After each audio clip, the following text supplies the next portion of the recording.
Tindakan bullying sangat berhubungan erat dengan psikologis. Salah satunya yang sering terjadi yakni bullying karena trauma atau balas dendam. Dan ada juga faktor keluarga yang mana tidak memberikan contoh yang baik. Selain itu, lingkungan juga mempengaruhi. Hal tersebut lebih lengkapnya seperti yang telah disampaikan oleh Vivi Rosdiana dalam Seminar Kesehatan Informasi Teknologi.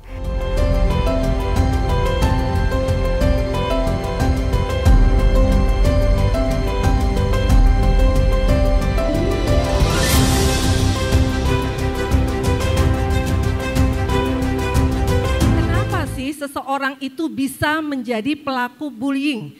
Kalau dari aspek psikologis bisa karena ada perasaan balas dendam. Berarti sebelumnya dia pernah apa tidak? Pernah. Jadi dia adalah pernah sebagai korban. Yang berikutnya dari aspek psikologis jelas adalah faktor keluarga yang tidak atau kurang harmonis. Keluarga berarti seseorang, individu berapapun usianya, apapun jenis kelaminnya, kan gak ujuk-ujuk dia langsung bereksen seperti sekarang. Berarti ada yang dia lihat, ada yang dia dengar, dan itu tidak langsung berapa bulan atau berapa minggu yang lalu, tetapi bisa sampai beberapa tahun yang lalu. Faktor lingkungan jelas ya. Faktor lingkungan itu berpengaruhnya luar biasa, apalagi yang sudah masuk ke fase remaja. Bagi korban apa? Persis yang tadi sudah dimainkan oleh teman-teman kita dari Bakti Wiyata tadi, bahwa apa? Saat kemudian pelakunya itu sendirian atau gerombolan atau banyakan? Banyakan, coba dia disuruh sendiri, mungkin gak kayak gitu juga, langsung cedek gitu kan ya. Enggak juga, karena dia selalu berkelompok, berkomunitas biasanya. Jadi dia akan melakukan hal tersebut kalau dari aspek psikologis itu kepada seseorang yang nampak. Nampak itu tanda kutip ya, berarti pertama kali yang dilihat oleh mereka adalah yang Kebaikan apapun itu dimulai dari diri kita sendiri dan jangan lelah untuk berbuat baik walaupun sekecil apapun. Dalam hal bullying ini adalah memberikan penguatan gitu ya, memberikan dukungan psikologis kepada orang atau teman yang lagi menjadi korban bullying. Karena apa?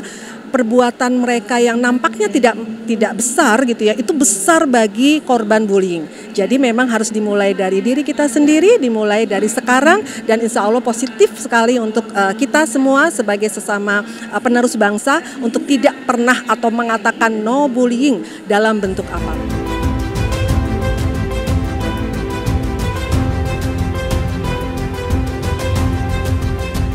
Selanjutnya seminar dilakukan dengan pemberian materi yang diisi oleh Novi Agung Rahmawati.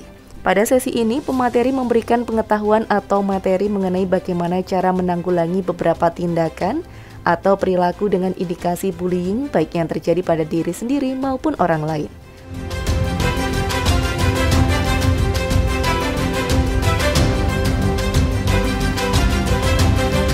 Dan ini sehat jiwa, kenapa?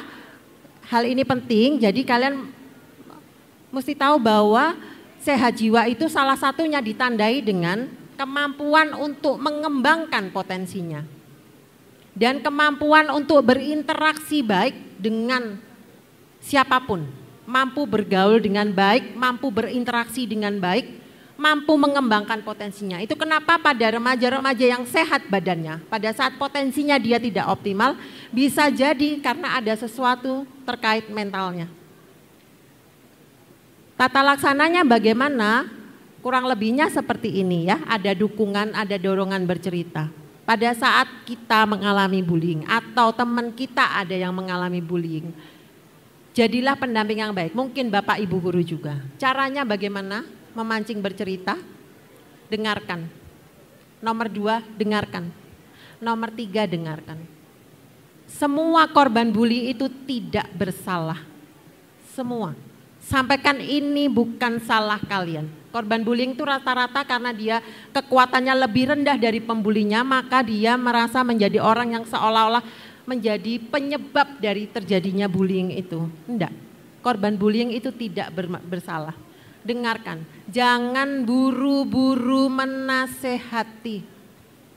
Ya, psikologi seseorang itu punya sepatunya masing-masing. Ditentukan oleh 3 hal, ya.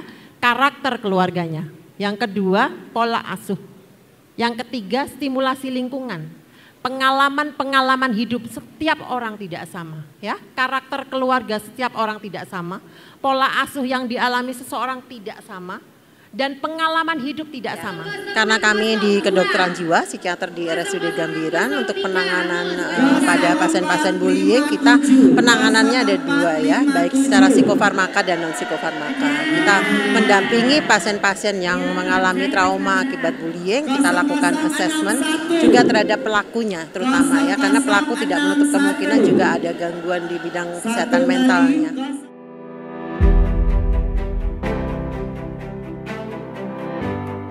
Di dalam forum seminar, seluruh peserta seminar juga bebas untuk interaktif memberikan pertanyaan maupun konsultasi kepada para narasumber dengan tema bullying. Sehingga para peserta harapannya dapat menyuarakan dan paham tentang materi yang telah disampaikan.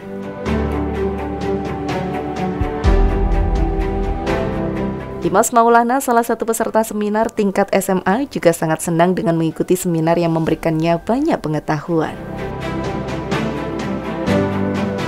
Dari seminar ini saya mendapat informasi mengenai apa itu bullying, dampak bullying, ciri-ciri bullying, kemudian faktor-faktor apa yang menyebabkan bullying itu dapat terjadi dan upaya apa yang dapat kita cegah untuk kita tidak dapat menerima bullying tersebut.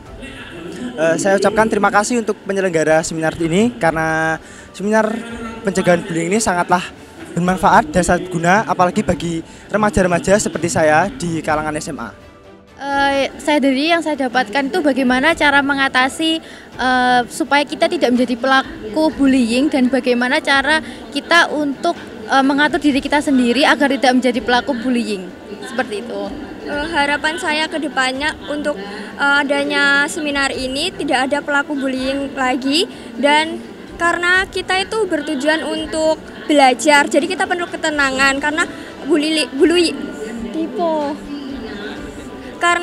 bullying itu sendiri mengakibatkan mental kita rusak dan hancur.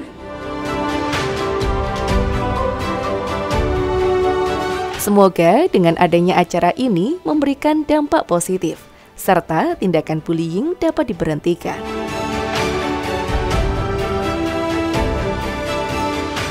Harapannya bertambah wawasan, Mas. Kita harapan bertambah wawasan dari adik-adik mahasiswa atau siswa sehingga kedepannya bisa menyikapi atau bisa mengidentifikasi atau membatasi dirinya dari bullying. Jadi bagaimana beliau menyikapi bullying yang terjadi pada dia, lingkungan dan sebagainya.